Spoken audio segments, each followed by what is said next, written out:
Welcome to part 2 of my record fair finds for Saturday, April 25th, 2026, followed by my one purchase at the flea market the following day. So, I didn't find much in the morning. I had lunch at the car where I left my park very near. And my coffee followed me. He showed me what he found. He found like hundreds of dollars of records. Was much luckier. And came back and didn't have much inspiration to look around. And then I found a record at one table I picked out of all the tables. And my heartbeat increased like really fast. Like I started breathing and I couldn't believe it. I found one of my holy grails. I was looking for this. Tony Camillo's Bazooka. I couldn't believe it. $10. Just the right price. It says promo here, and it is. It's a Canadian not for sale promo. Let's see here. Promotion copy not for sale. I think there's a tiny little scratch at the beginning of Dynamite. But it doesn't matter too much because I don't like the long version, which we can find on the B side of the single. It's a good funk record. It's been on my want list, and I knew Dynamite because of my Uncle René again. Keep going back to him. Had that 45. So from there, I decided to check what else he had. And I picked up this one, which I'm still not sure if I have or not, but I'm interested in Greg Diamond because I'm a big fan of one of my all-time favorite disco albums, More by Andrew True Connection, produced by Greg Diamond. Well, this is Greg Diamond Hardware. I'm 55% sure I don't have this record. I wasn't sure, but it's $3, so yeah, Then I found, well, the order of my finds is I try to rearrange my pile in the order that I think I found them. Oh, I forgot. I'll have, because I want to go, it's a self-inventory for myself. The stack came to $102. He gave me a rebate to $90. So I will call out the prices that it comes down to. So this $10 record actually cost me $8.82. This $3 record cost me $2.65. That one is, the cover is in rough shape. Like even something was, yeah. But the record is correct and in good shape. And when I looked at the year 1980, said, yeah, I gotta try this. It's not just $5. I've never seen it. Actually, wrote his name there and on the label, and it's a great. I actually love it. It's really good. $5 for this would actually goes down to, I said it before, $2.60. No, $5. That's $4. And where's the $5? There it is. What did I say earlier? $5, that comes to $4.41. This I was interested. It's a Radio-Canada library disc. You can see the sticker there. Soul Fusion, Milt Jackson and the Monty Alexander Trio, just for $5. Again, comes down to $4.41. The next one, I feel guilty because my friend Michi45, username on YouTube, I know he would be interested in this record, but the problem is me too. So I was hoping after the rest of the day that I would find a second copy, but no, this is the only copy I found. 18 carats, Beatles Gold Volume 1. So these are 12 Beatles cover in French. And yeah, for instance, Help is Hey Au Secours, and I Love Her is Car Je T'aime. You get the picture. But the photo is really like Montreal, Canada. You can tell by here we have the album Ali. This is Long Tall Sally. That's a Canada only album. This Twist and Shout the Beatles. That's the Beatlemania with the Beatles Canadian albums here. So I like the fact that we know this is like not from France but from Quebec. You see other records you could get on that label there. So that was $10, came down to, should have written it bigger on this piece of paper, $8.82. This I've never seen the album. The 45 is very common in the summertime. Mungo Jerry. But the record is in good shape, no scratches. So at $5 it comes down to $4.41. So yes, why not? This one, did I need it? I kind of want to decide to collect late 70s, early 80s Billy Joel albums, and I still didn't have that one. Although I did buy it in the early 1981 when I was a young teenager. I did buy It's Still Rock and Roll to Me.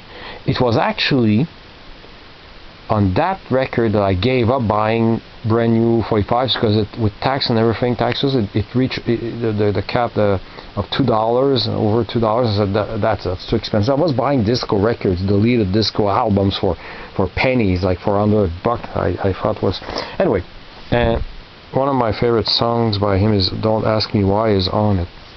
Record is in great shape. $4. It comes down to $3.53. I can't even read myself. This I got just because the cover makes me laugh. The Firesign Theatre presents All Hail Marx and Lenin. How can you be in two places at once when you're not anywhere at all? It's just, I remember seeing that at the store back many decades ago. I saw this at the store and I thought this was kind of funny and weird. So yes, so $3. Of course, that comes down to where is it? $3. $2.65. Really sorry about that. This is weird because days before I had seen this album on social media. I'm unable to remember what was the idea or first of all, I don't remember seeing it either on Blue Sky or Facebook. I don't remember on which group I saw it. I don't remember if there was a link that I played or not. It says, don't take a chance, it's just $4. Take it. Whoever posted it must have had a good reason. Maybe it was good. And I've only played a few seconds of it. I like what I hear, so I can't wait to play the whole thing. So $4 came down to $3.53. Now this doesn't look like much. This is Robbie Rock's called Raw. $5 again. $5 comes down to $4.41.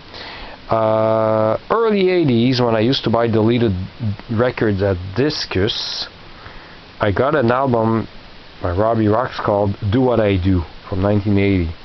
And it's kind of hard to describe, kind of hard rock, disco-ish on certain parts. It's not fair to try to put a label on the type of playing. The musicians are awesome. Drummer is awesome. Guitar is great. His singing is kind of weird, and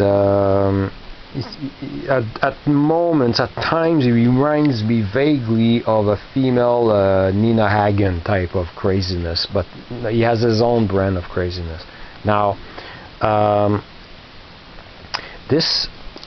I'd never seen this. There's no year on it. Decided to get it. Turns out it's 1 year before 1979, so I was really happy to find out it was around the same era. And yes, I played the whole thing, and it's really good. I love it. It's pretty funny at times. I was glad to find this for $4.41. It's so cheap for a record I didn't know existed. Now, I decided to get this, and he had a lesser copy, a little bit more beat up, for $10. This one was $15. I did get this with a ring wear, a little bit of few scratches, hairline scratches, many years ago, like probably early 90s or late 80s even, at $1.99 at the Collège du Livre in Montreal. But this one I had to get because I saw here insert. I went, what? What insert? What? So, where is it? I've moved the records around, so okay, there it is. So I pulled out of the sleeve this insert. I said, whoa. Then I flip it over. Wow, and it's so clean. Few fingerprints and that's it. I said, Ah, okay, that's it. And then I checked the record, another scratch. I said, I'm buying this. I don't care, it's 15. I can't let this go by. I think the track that I kind of liked back then was Drilling a Home. I kind of like that funny one. So yeah, I got this nice upgrade. This I got screwed because it was past 4 o'clock. I think people were starting to pack their stuff. He was packing the stuff. He was about to get the last crates that I was still checking, so I rushed a little bit fast, and I decided to get another copy of this record because it's one of my favorite NCC albums. I have one copy on vinyl in similar condition, and so it would be nice to have another spare copy that I could play upstairs, because my only copy is buried somewhere downstairs. Unfortunately, I went really fast, didn't even check the record, and it's all warped. So this is going in the trash. It's all warped. I tried and it skips all over the place. So that was a big disappointment. So that $3, well, actually I lost only, it's not $3, but $2.65.